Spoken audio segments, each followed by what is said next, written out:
Nous sommes toujours en compagnie de Jacqueline Chabi pour parler histoire, pour parler Arabie, pour parler désert, pour parler du Coran. Et avant d'en être arrivé à parler, ou en tout cas à travailler sur l'islam des origines, Jacqueline Chabi a fait un petit passage par la mystique, n'est-ce pas? Donc, qu'est-ce qui s'est passé? En tout cas, quel était l'objet de votre travail sur la mystique? Eh bien, j'ai commencé donc un peu par hasard à travailler sur la figure du XIIe siècle d'Abd al-Qadir al-Jilani et je me suis intéressée au soufisme. Et je me suis demandé quand le soufisme est apparu dans la pensée musulmane.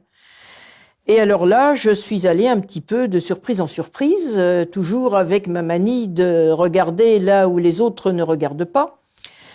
Parce que dans les ouvrages du Xe siècle, on nous disait par exemple que il y avait déjà des soufis à l'époque du prophète.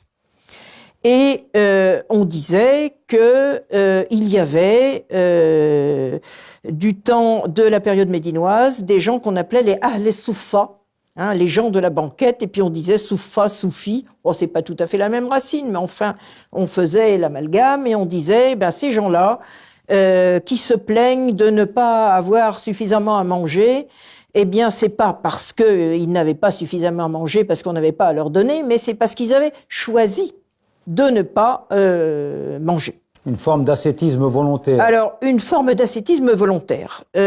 Sauf que, si on y regarde de plus près, eh bien, s'ils n'avaient pas suffisamment à manger, ou si plutôt Mohammed les invitait à sa table, eh bien, c'est parce qu'ils n'avaient pas de parenté dans la ville de Médine et que souvent ils venaient de loin, ils venaient soit du désert, soit des montagnes au sud de la Mecque, et pas du tout parce qu'ils avaient choisi le dénuement. Donc, je me suis intéressée à cela et je me suis aperçue que dans le monde tribal de l'origine, je dois dire que la mystique, on peut la chercher longtemps. Je dirais que c'est presque une idée d'occidental de penser qu'on va trouver Dieu au désert. Ce sont ces idées du XIXe siècle qui sont complètement farfelues, qu'on juge complètement farfelues aujourd'hui.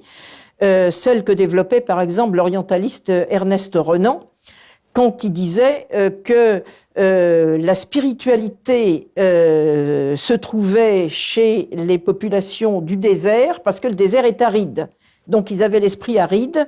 Et donc, il développait une spiritualité monothéiste. Bon, ce genre d'élucubration, évidemment, c'est complètement ridicule parce que quand on vit dans les conditions difficiles de l'Arabie, qui ressemble un petit peu à celle du Sahara d'ailleurs, eh bien, la chose qu'on a en vue, c'est de nourrir sa famille et c'est d'être absolument pragmatique.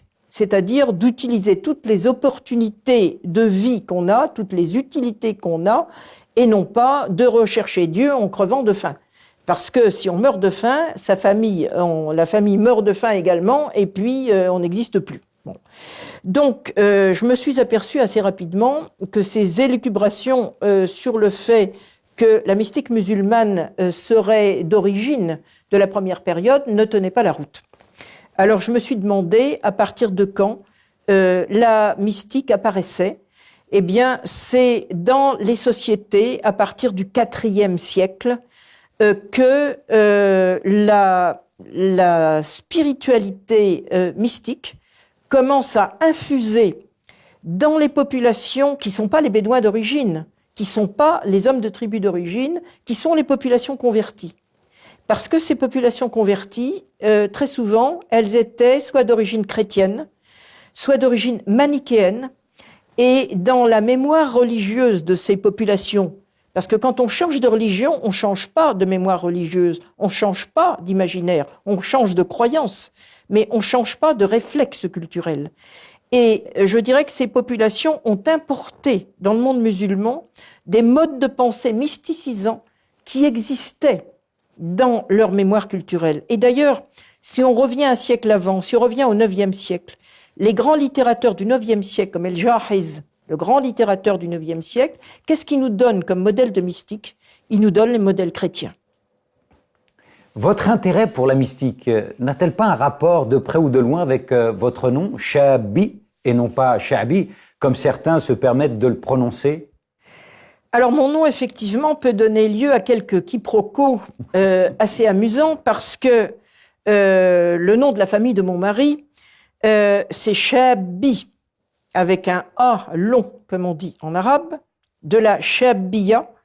Or, la Chabia, c'était une confrérie mystique du XVe siècle en Tunisie, qui donc, c'est une famille qui existe depuis 500 ans, et qui a donné un certain nombre de, non pas de littérateurs, mais surtout de juristes d'ailleurs, et qui a donné au XXe siècle, non pas un mystique, encore qui soit proche de la spiritualité, mais un poète qui s'appelle Aboul Qasim Chabi. Et dans un de ses poèmes les plus célèbres du temps de la colonisation, du temps du protectorat sur la Tunisie, il a écrit un poème où se trouve le mot Sharab, le peuple, qui n'a rien à voir avec le nom Chabi. Et ce poème, je pense que beaucoup d'Arabes le connaissent, puisqu'il dit la chose suivante: Iza sha'bu yawman arad al-hayat, si un jour le peuple veut la liberté, fala budda an yastajib al-qadar, eh bien le destin doit lui répondre. Et on est dans une période où la Tunisie était sous protectorat. Bien, donc sur ce point-là, j'éviterai personnellement de vous appeler Jacqueline Chabi. Je vous appellerai Jacqueline Chabi, s'il faut le dire en arabe de toute façon. En tout cas, moi je suis intéressé par le personnage Abdel Qader el-Jilani, dont j'ai entendu effectivement plein de choses et sur lequel j'ai lu un certain nombre de choses.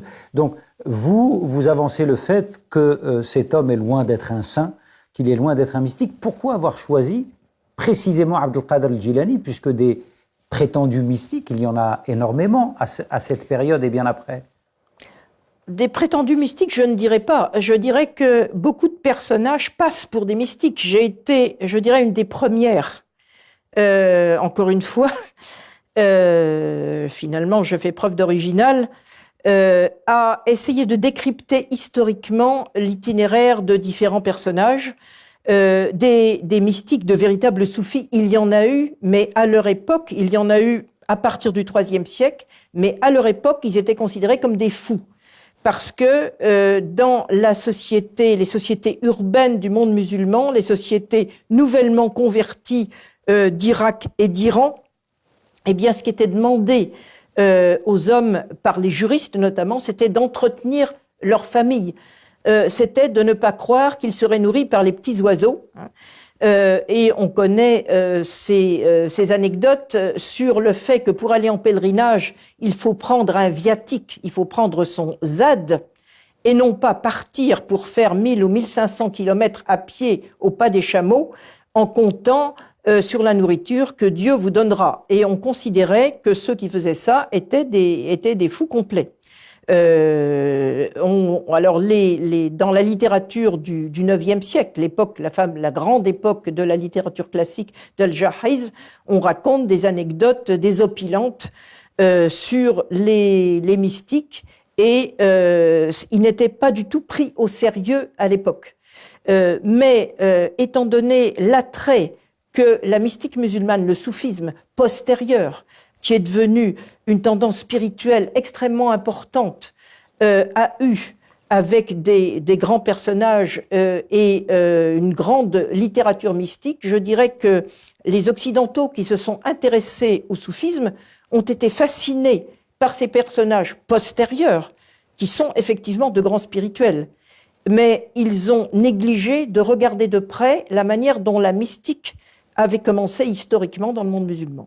Donc, est-ce que c'est là, Jacqueline Chabi, qu'on peut dire que vous commencez, ou en tout cas que vous avez envie de faire la différence entre ce qu'est un fait historique et sa reconstruction a posteriori?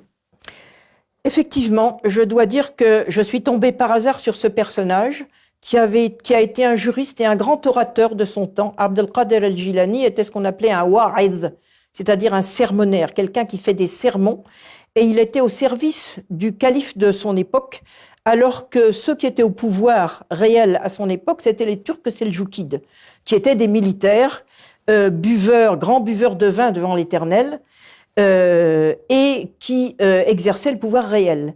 Et Abd al-Qadir al-Jilani, qui était originaire du Gilan, qui est une zone qui correspond à peu près à l'Azerbaïdjan actuel, est venu, après un stage en Iran, il passait d'abord par les métropoles iraniennes, est venu à Bagdad, s'est installé à Bagdad, et grand orateur et grand juriste, hanbalite d'ailleurs, s'est fait le défenseur du calife de son temps. Et il était invité dans la mosquée du palais, mais cependant, il avait eu, durant sa jeunesse, un maître thaumaturge qui s'appelait Hamad ed-Dabbas, le marchand de sirop, qui se livrait à toutes sortes d'excentricités et qu'il aimait bien. Donc, il a été relativement favorable aux mystiques, mais sans excès. Et c'est tout ce qu'on peut lui attribuer. Et c'est absolument après sa mort qu'il a été transformé. C'est l'époque de la formation des premières turuq, des premières confréries mystiques, à la fin du XIIe siècle. Il y en a une autre qui s'est développée dans le bas Irak à la même époque.